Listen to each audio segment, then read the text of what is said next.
Jesús Chuo Torrealba. ¿Cómo estás? Siempre bienvenido. Hola Esther, ¿cómo estás? Buenos días. Efectivamente, la lluvia sigue siendo inclemente. Ayer Sí. tuvimos, como sabes, un doble problema en Petare, la explosión de la bombona y luego el palo de agua. Y en muchos otros sectores humildes de Caracas ha habido también situaciones. Estamos precisamente en eso y lamentablemente el palo de agua no me permite acercarme hasta la Bueno, emisora. pero igual te Saludos. tenemos aquí. Gracias además por atender nuestra invitación. Mire, yo Claro que quería sí. comenzar por que nos dieras detalles de unas declaraciones, de unas afirmaciones que te vimos hacer sobre la página web donde se montaron un conjunto de documentos. Yo no quiero referirme a eso como actas porque la verdad es que cada vez a mí particularmente me entra más dudas de qué fue lo que se montó en esa página y por qué se afirma que son las actas, ¿no? Sí, bueno, yo creo que te refieres a una declaración que fue objeto de una operación de desinformación por parte de unos aparatos comunicacionales vinculados con el gobierno. Ujú. Extrajeron un segmento de un programa mío de las Fuerzas de la Unión e intentaron voltear lo que allí se decía. Yo lo que afirmé son básicamente tres cosas. En primer Ujú. lugar, que ciertamente el trabajo de formar los testigos, de recopilar la información, de cubrir todas las mesas, de conseguir las actas, de lograr movilizarlas, digitalizarlas y publicarlas, no es un trabajo que se haya hecho improvisadamente en 48 horas. Eso es un trabajo que requirió planificación, pensamiento estratégico, capacidad operativa. Y eso fue básicamente lo que yo afirmé. Si las actas son ciertas o no, Esther, yo entiendo que en esta situación de incertidumbre en que nos ha colocado el gobierno y las instituciones, o sea, tenemos 15 días con la página del CNE cerrada, 15 días después de las elecciones con la página del CNE cerrada, imagínate tú. Bueno, mira, las palabras no son neutras, Chuo. ¿Cerrada Ujú. o caída? Bueno, Porque, no te podría porque contestar, queda, Esther. a mí también me queda la duda, me explico. O sea, lo cierto es que no hay acceso a la página del Consejo Nacional Esther, Electoral. no te puedo contestar porque la auditoría de telecomunicaciones que se tenía que hacer el lunes 29 fue suspendida. Entonces, ese que era precisamente la auditoría que iba a permitir determinar hubo o no hackeo, hubo o no interrupción, hubo o no alteración externa, no se hizo. Y no se hizo no porque desde Macedonia del Norte lo hubieran prohibido, no se hizo por una decisión local. Lo mismo pasa con el tema de las actas, si son auténticas o no. La única manera de saberlo es que el Consejo Nacional Electoral, tal como lo establece la ley y la Constitución, emita los resultados desagregados.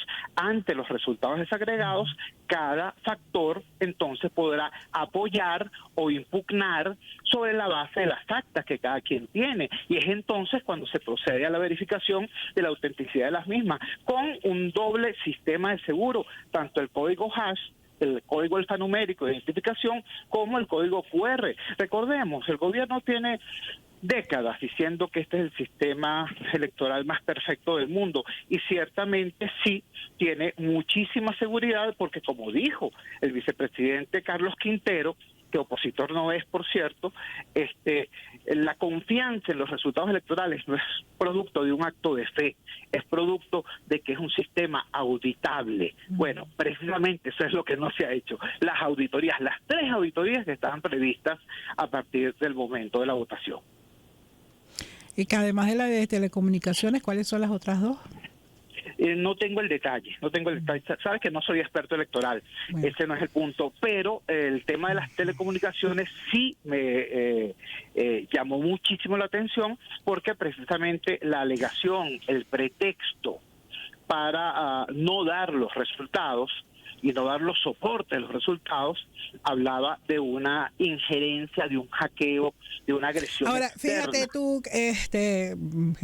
Chu, a mí hay varias cosas que me llaman la atención. Primero, la rapidez con la que se ponen a rodar documentos que se dicen son las actas. Y yo me atrevo a ponerlo de esa manera porque ya he encontrado ciertos detalles allí investigando. Por otra parte, ¿por qué si tú te inscribes como candidato ante el Consejo Nacional Electoral no ejerces los recursos que la propia legislación electoral te establece, ni tampoco ante la sala electoral? Y si otro candidato, que en este caso fue Nicolás Maduro, el que ejerció el recurso, lo ejerce, ¿por qué no le presentas las pruebas a la sala electoral? Mira, yo creo que eso perfectamente podrías preguntárselo tú a los representantes legales del candidato. Oye, ojalá me dieran entrevista, porque la verdad es que me dan entrevista a muchos opositores, pero ellos no. Yo lo que sí te puedo decir como ciudadano es que entiendo perfectamente el que alguien diga: ese tipo de proceso forma parte de la perversa práctica de la judicialización de la política. El texto de la ley y de la Constitución reserva todo lo que tiene que ver con el tema de totalización y proclamación a un poder autónomo de la República, que es el poder electoral. Recordemos, el Consejo Nacional Electoral ya no es un organismo, es un poder autónomo, y la Constitución le reserva de manera exclusiva determinadas competencias, entre ellas extra. Entonces, resulta muy curioso que el candidato beneficiado por un anuncio, por una proclamación sin sustento, recurra ante el TCJ. ¿Qué está recurriendo? ¿Está impugnando su propia proclamación? Porque tú afirmas que no tiene sustento la proclamación que hizo el Consejo Nacional Electoral. Porque se proclama en base a resultados, y esos resultados deben ser desagregados, y eso no se ha producido.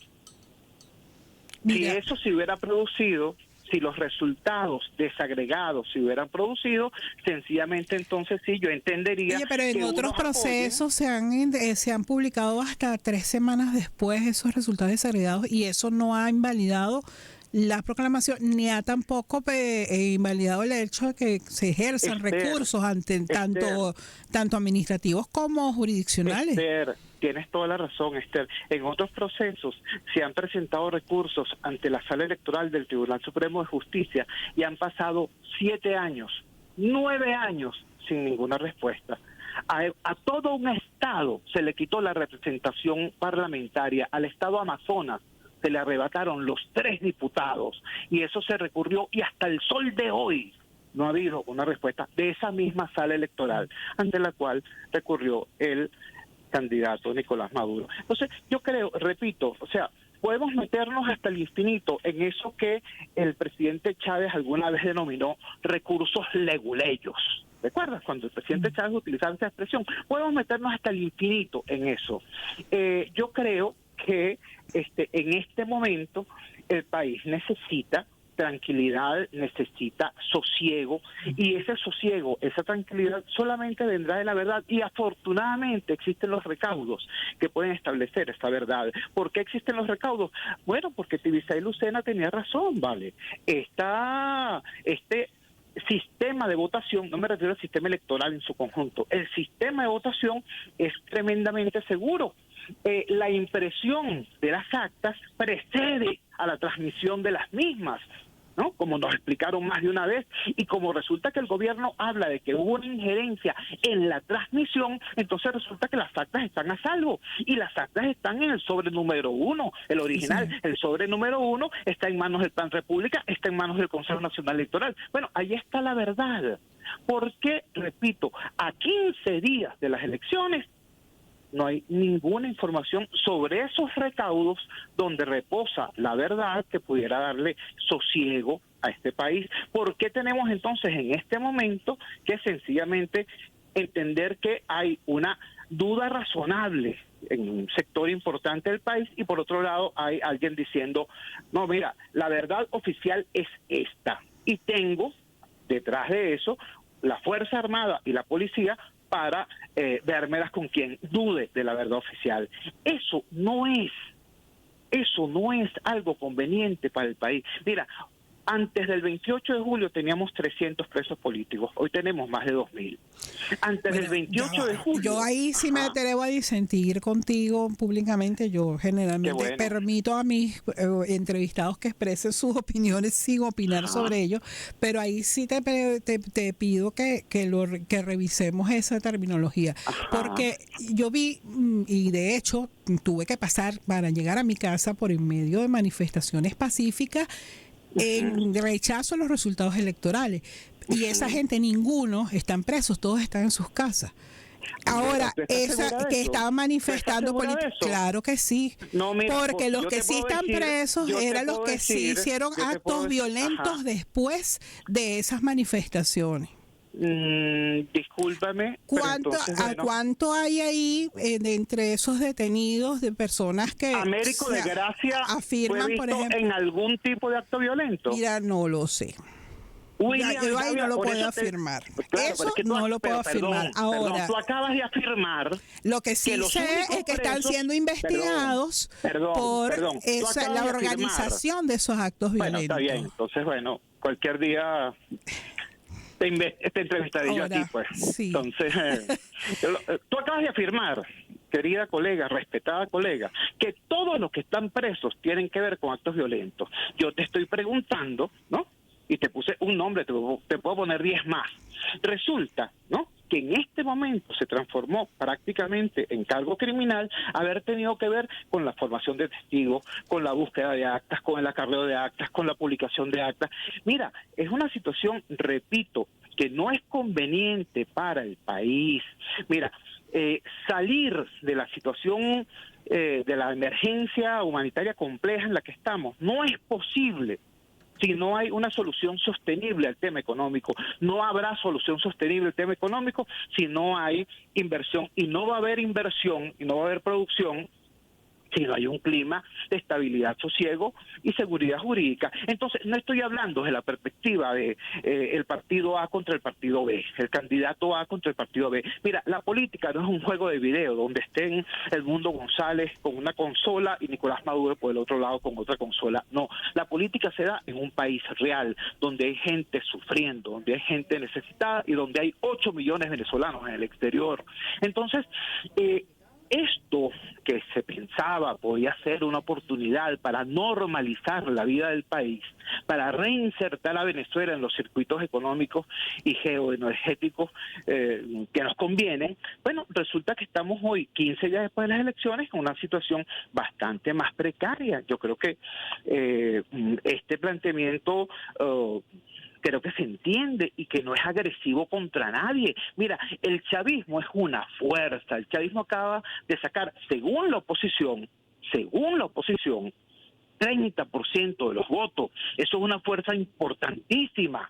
Ahora, aquí hay un conjunto de nuevas realidades y esas nuevas realidades pueden ser abordadas como un dato político, procesarlas políticamente, o se pueden procesar desde un punto de vista prepolítico por la vía de fuerza.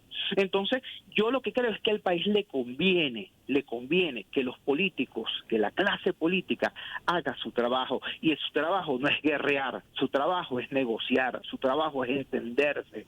Eso es lo que yo creo. Y en eso coincido plenamente contigo, Chuo. Yo creo que podemos, que la gente se pueda trincherar, ¿no? Uno se puede atrincherar con pretextos leguleyos y con el uso de la fuerza, otros se pueden atrincherar en posturas supuestamente principistas, fundamentalistas, pero al final lo que nos queda en el medio es un país en la zozobra, en la incertidumbre y en una situación, repito, cada vez más precaria, desde el punto de vista institucional, desde el punto de vista social, desde el punto de vista económico. El costo de esto, ¿quién lo está pagando? Lo está pagando quienes están en el poder, lo están pagando quienes aspiran a estar en el poder. El costo humano de esto lo está pagando la gente sencilla, la gente humilde. Esther, la represión en los sectores populares, en la pobreza urbana y en la pobreza rural es muy dura, muy dura. Entonces, yo creo, de verdad, mira, con el mismo talante con el que tú me has visto en más de una ocasión, por ejemplo, enfrentando posturas irracionales de sectores extremos, tanto de la oposición como del oficialismo, en este momento yo digo, aquí hay que regresar a la política, Sí. aquí hay que Y regresar yo a la ratifico racionalidad. que mi mejor intención es permitir que mis entrevistados puedan expresar sus opiniones libremente y que quienes me escuchan y nos escuchan también puedan hacerse su propio juicio sobre todos estos elementos. Yo tengo ahí también diciendo sobre tu opinión sobre la represión, pero te voy a invitar, Chuo, a que nos vuelvas a acompañar en otro momento para que debatamos sobre eso. Yo creo que es interesante hacerlo porque ya se me acabó el tiempo y tú sabes cómo es esto en radio, ¿no? Claro que sí, colega. Muchísimas gracias por la Con todo el oportunidad respeto y siempre por ti. muchísimas gracias por la apertura y ciertamente por ser una ventana para el diálogo democrático y para el diálogo respetuoso. De verdad, muchísimas gracias. Gracias a ti. Era Jesús Chuo Torrealba, quien fue secretario ejecutivo de la Mesa de la Unidad Democrática, quien que tuvimos hasta ahora. Pero